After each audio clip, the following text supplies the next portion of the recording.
Magic, c'est les news MTG la semaine et qui interrogent les personnalités magiciennes sur iTunes, Deezer, Spotify, YouTube et Podbean le temps d'un café. Cette semaine, quelques news de chez Wizards of the Coast et puis on va interroger un magicien nantais qui a disparu pendant longtemps et qui prépare un grand comeback. C'est parti pour l'épisode 78. Vous aviez entendu parler de l'équipe dans la recherche et développement de Wizards of the Coast de Play Design. C'était une équipe de joueurs et de joueuses avec un background pro, des joueurs compétitifs, qui devaient tester les cartes dans un souci d'équilibrer le standard des futurs sets de MTG. Le bilan de cette équipe peut être un peu mitigé, mais je crois que les cartes vraiment pétées comme Oko, etc. avaient été créées avant l'arrivée de cette équipe.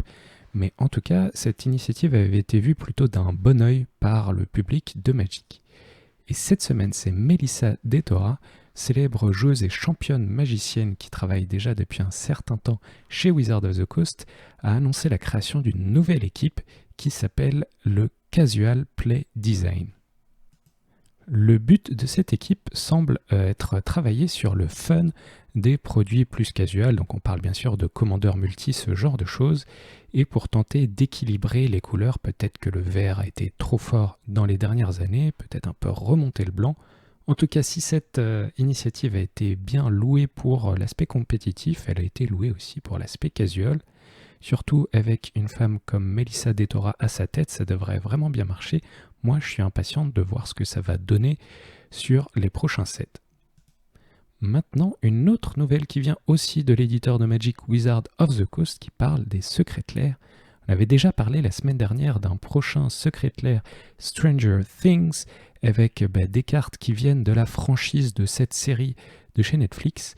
Et on s'était posé la question, est-ce que ce sera comme The Walking Dead où tu vas pouvoir obtenir ces cartes que dans ces Secret Lair, puis plus jamais, mais tout de suite ils avaient annoncé non, ce sera réimprimé avec un nom différent, donc sans le skin Stranger Things dans The List, c'est-à-dire dans les 7 boosters des prochains sets.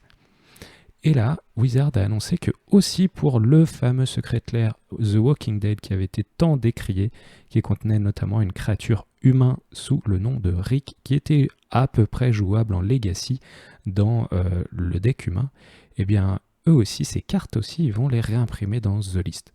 C'est pas, on peut le dire, pas le moyen de rendre la carte la plus accessible à tous, mais bon, faut bien être honnête, tout le monde ne joue pas ça.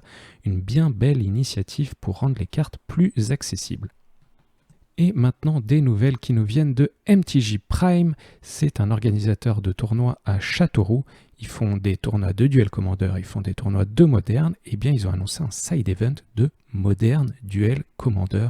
Pour parler de ça, j'ai besoin d'un invité. À tout de suite.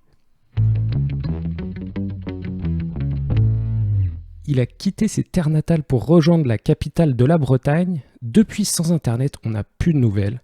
On dit déjà qu'il a troqué les plaines pour les îles, qu'il a changé. Et avec cette émergence du moderne DC, je me dois d'obtenir des réponses. Donc je vais tenter de l'appeler Théo Méry, envoyé spécial depuis la ville de Nantes.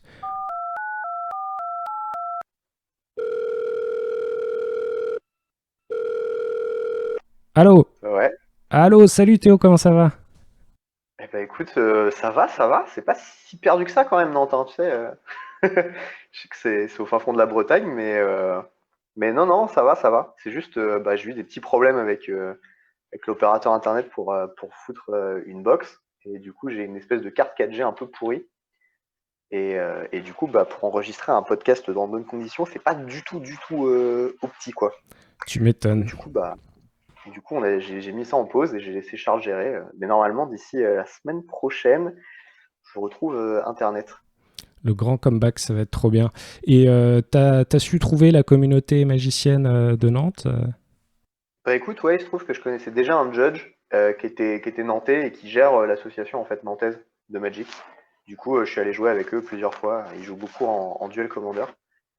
Et aussi, ouais, si tu dis aux Bretons, je crois que Nantes c'est la capitale de la Bretagne, tu risques de te faire tuer.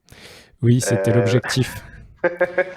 Moi, je m'en fous, mais voilà, moi, on m'a donné, tu vois, des armes pour survivre localement.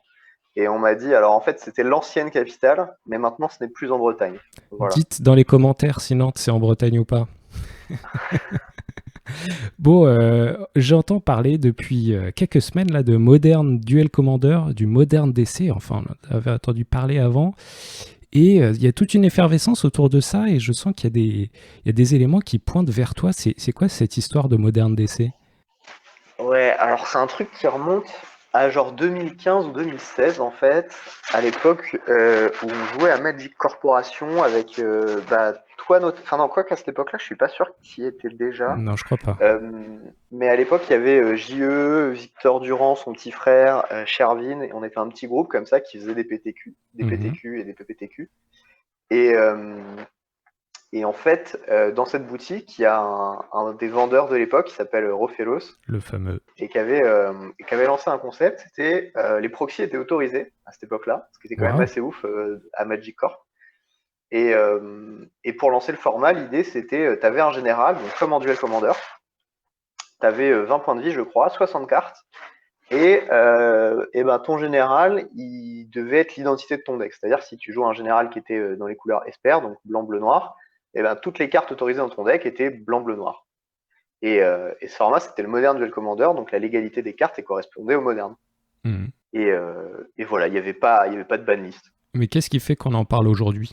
Et ben justement, en fait, moi j'avais kiffé le truc et c'était un petit peu enterré parce que Olivier était plus vendeur chez Magic Corp et puis bon, ils ont arrêté de faire des trucs un peu stylés depuis un moment à Magic Corp. Donc du coup, euh, le format avait cessé d'exister assez vite en fait parce que les patrons ils étaient pas trop à l'aise avec le fait qu'il y ait des proxys dans un format comme ça. Et puis personne l'a relancé. Et en fait, moi, il y a quelques temps, j'ai participé à une émission avec Reagan, les Chroniques du Commandeur et du coup Olivier Rofellos. Et on en a Mhm. reparlé en fait dans cet épisode. Et je me suis dit, bah vas-y, viens, on le refait, c'était trop stylé. Et du coup, j'en ai parlé un petit peu sur le podcast avec Charles. Et ce qui s'est passé, c'est que au début, j'étais chaud, tu vois, mais les gens avaient pas l'air de trop se saucer. Donc j'étais en mode, bon, je vais builder une petite decklist. Il y a des gens qui veulent jouer, on jouera. Et en fait, là, la semaine dernière, j'ai lâché un message dans un forum, les Biquettes, ça s'appelle. Je crois Magic Biquette, pour être précis. C'est un Discord, pardon, c'est pas un forum, mais c'est La un peu l'équivalent fameuse moderne du forum. association parisienne de joueurs et joueuses de Duel Commander. Ouais. C'est exact, qui est en partie géré par Adrien Soulès-Oni. Exactement. En fait, j'ai dit, bah sinon, il y a un format qui me branchait pas mal de faire, où il n'y avait pas de réserve à 10 parce que ça gueulait un peu sur les prix, tu vois.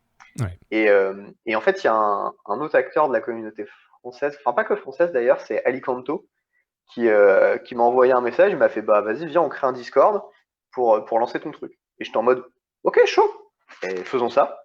Et ce qu'il faut savoir, c'est que cette personne-là est chaud patate pour faire des Discords. Mais genre, pas juste un mec qui te fait un petit Discord avec 3 channels, c'est genre, il t'intègre 10 000 bots, il te fait les retours de stats dessus, il te fait 30 channels. Le mec était trop chaud, tu vois. Et du coup, j'ai commencé à en parler vite fait sur Twitter, on en a parlé vite fait sur Biquette, sur le Discord du podcast. Et, euh, et en fait, il y a genre 120 personnes qui sont arrivées en 3 jours sur le format, Ah ouais. sur le Discord. Et du coup, ça nous a un petit peu dépassé. Et là, il va y avoir des tournois qui vont être lancés. Il y en a déjà un qui est prévu à Châteauroux le 6, au MTG Prime, un side event. Et nous, on va organiser une petite ligue avec des trucs à gagner pour ceux qui gagneraient la ligue ou qui participeraient et qui feraient des bons scores. Donc le Modern Duel Voilà. Commander, c'est vraiment le nouveau, enfin nouveau entre guillemets format, le format attesté du moment. Et comment ça marche niveau banlist, à quoi peut ressembler en ce moment ce format? Alors, la légalité des cartes, c'est celle du moderne. Donc, c'est huitième à maintenant. Mhm. Au-delà de ça, il y a des cartes qui sont bannes en moderne qui ne sont pas bannes en Modern Duel Commander. C'est-à-dire que tu peux jouer Chrome Mox, tu peux jouer euh, Splinter Twin. oui, Splinter Twin, enfin à peu près toutes les infamies qui peuvent exister en moderne, tu as le droit de les jouer. Voilà. Et au-delà de ça, c'est un format, donc du coup, on s'est mis sur du 100 cartes au lieu de, enfin 99 plus un général, D'accord. au lieu de l'époque où il n'y en avait que 60, parce qu'en fait, l'idée, c'est que le fait d'avoir 100, enfin 99 plus une carte, Et ce qui est sympa avec ça, c'est que ça te force en fait, en moderne en tout cas, vu que c'est que des one-off, à jouer des cartes un petit peu crappy, un peu junky, tu vois. Ouais. Genre, tu peux pas avoir un deck mono bleu avec tous les meilleurs cantrips que tu peux avoir en Legacy, plus des Force of Will, des machins, des trucs, tu vois. T'as certaines de ces cartes-là qui existent, genre Force of Negation, qui est un peu un staple du Modern, enfin, du Duel Commander, qui va être aussi présent là. Mais tu vas être aussi obligé de jouer des artefacts un petit peu moisis ou des trucs comme ça. Et moi, j'aime bien ce concept où tu es un peu obligé de jouer des cartes un peu gênantes. Et les deux autres gros avantages qu'il y a aussi à ce format, c'est que bah, de 1, t'es pas impacté par les cartes qui sont créées spécifiquement pour le multi, pour l'EDH multi, Ah ouais, super. qui des fois posent des gros problèmes quand même. Genre, il y a eu la dernière carte qui a été ban, qui a été designée pour l'EDH multi, c'est Maddening X, je crois, Mhm. qui était vraiment une carte un petit peu stupide et qui, en termes de gameplay, c'était pas fun du tout. Il y a eu des spells gratuits qui sont spécifiques aux généraux aussi qui ont été bannis, genre notamment le bleu qui faisait negate pour 0 mana si tu avais un général en jeu. Enfin, pas mal de trucs comme ça. Tu évites la mécanique partner aussi, genre celle qu'on a vu apparaître dans les Secret Lair, là les récents qui vont être un petit peu trop forts a priori. Mhm. Et en plus de ça, tu évites la réserve de liste. Parce que du coup, tu as des cartes dessus qui sont légales en Duel Commander, genre Moth qui vaut 1500 balles, que Charles a eu beaucoup de mal à d'ailleurs se procurer pour le tournoi qui va jouer aux ZAP le week-end prochain. Mhm. Et il y a d'autres cartes, genre Passer of Baghdad, enfin toutes ces cartes-là sont légales dans le format, et c'est des cartes qui sont incroyablement dures à récupérer, quoi. Ouais. Parce que bah, ils ont une valeur marchande qui est juste infâme. Et donc du coup, bah, tu te vires en fait ces problèmes chiants qui sont inhérents à Magic, tu vires les bilans aussi, qui valent pareil bah, une fortune et qui sont indispensables au mana base du format. Et du coup, à la place, bah, tu as des fetch, tu as des Raveland, tu as les lands un petit peu moins bons, et tu fais avec ça, quoi. Et voilà. Donc vous avez réussi à vous affranchir d'un gros problème de budget et un gros problème de power creep des cartes adaptées à d'autres formats multi. Franchement, ça c'est beau. Ouais. Et pour l'instant, ça paraît être quand même un petit peu le Far West, tout ça. Tu vises quoi, toi, comme bon deck dans le format? C'est absolument le Far West. En fait, l'idée, c'est que là, pour l'instant, tous les généraux qui sont ban en Duel Commander ne le sont pas non plus en Modern Duel Commander. Il n'y a aucune carte qui est bannie dans le format, à Mhm. aucun niveau. Même Lutri en compagnon, tu as le droit de le jouer, Wow. qui est absolument gratuit parce que bah, du coup, tout est un one-off dans ton deck. Donc, si jamais tu joues un général qui a l'identité bleu-rouge, tu as le droit d'avoir Lutri. Mhm. Mais du coup, dans les bons decks, bah, les trucs qu'on a repérés pour l'instant, il y a Ragavan évidemment. Il y a Omnat qui a l'air bien, Omnat en 4 couleurs.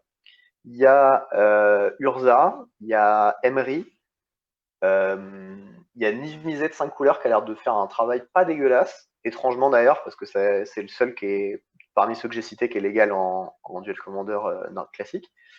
Sinon, il y a Guest of Saint-Traphs, Ah oui. il y a Tassigur, il y a beaucoup de bons généraux, quoi. Et le problème, en fait, c'est que, enfin, le problème, c'est pas vraiment un problème. L'idée, c'est que pour l'instant, il n'y a pas de ban, et du coup, il y a beaucoup de choses qui sont très fortes, mais quand tu es dans un format où, genre, beaucoup de choses sont très fortes, bah, c'est les meilleurs decks, mais si on a 10, c'est pas forcément gênant, tu vois.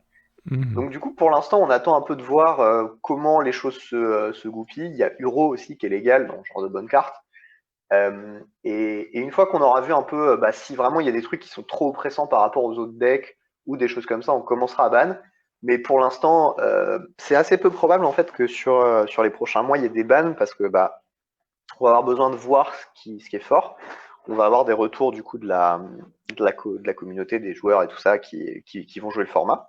Mais typiquement, parmi les decks que je pensais qu'elle allait être juste ingérable dans le format, il y avait Urza et c'est le premier deck que j'ai monté d'ailleurs. Et en fait, bah, il y a eu des petites sessions Urza contre Niv Mizzet 5 couleurs. Et en fait, bah, c'était vachement plus close que ce que ça pouvait avoir l'air d'être. Et, et dans un format où tout est un peu broken, bah, rien ne l'est vraiment, tu vois. Et, et du coup, c'est assez intéressant de voir bah, comment les gens s'adaptent, comment ils vont faire. Et au-delà de ça, laisser un peu de marge de manœuvre aux joueurs pour laisser le format réagir. Tu sais, typiquement, pendant un moment, en standard, il y avait un deck qui était complètement insane, que tout le monde n'arrivait pas à battre, etc. Ça arrivait en moderne, ça arrivait dans plein de formats. Et au fil des mois, en fait, bah, on a trouvé des solutions à ces decks un petit peu plus créatives, un petit peu plus machin, et on s'est rendu compte que c'était faisable, en fait. mais ça prend du temps, ça prend de l'adaptation, et en général, ça prend beaucoup de joueurs aussi. Ce qui est le cas quand tu joues sur Arena, quand tu as les data de Wizard, etc. Mais nous, à notre échelle, évidemment, on n'a pas ces données, et il n'y a pas le même nombre de joueurs également. Donc du coup, c'est un petit peu plus dur, il faut être un peu plus malin, donc il faut essayer de repérer les trucs qui sont... avoir une espèce de watchlist en fait sur les trucs qui sont forts, et ensuite tester un petit peu entre nous, voir ce qui se fait, et voir ce qui est fort. Et une fois qu'on a trouvé un peu ça, on peut commencer à se pencher un peu plus sur la question des bans, quoi. Mais c'est un processus un peu plus long, et comme je disais tout à l'heure, quand tout est broken, c'est pas très grave qu'il y ait des trucs qui sont un peu plus broken que d'autres, quoi. En tout cas, c'est une philosophie de développement de format qui paraît prometteuse et qui donne envie de se lancer un petit peu dans le Far West. Moi, j'ai qu'une envie maintenant, c'est courir voir mes cartes et builder des decks. Merci beaucoup, Théo, de nous avoir donné ton enthousiasme pour format. Ça donne super envie. Je t'en prie, Antoine. Au plaisir. Et merci d'avoir pris du temps de la connexion dans tes contrées lointaines. On est tous impatients, je pense, de t'entendre revenir dans la Podcaster Mage. Ouais, écoute, normalement, le prochain épisode, ça va être chaud, mais le suivant, je devrais être là. Voilà. Yes, on est tous impatients.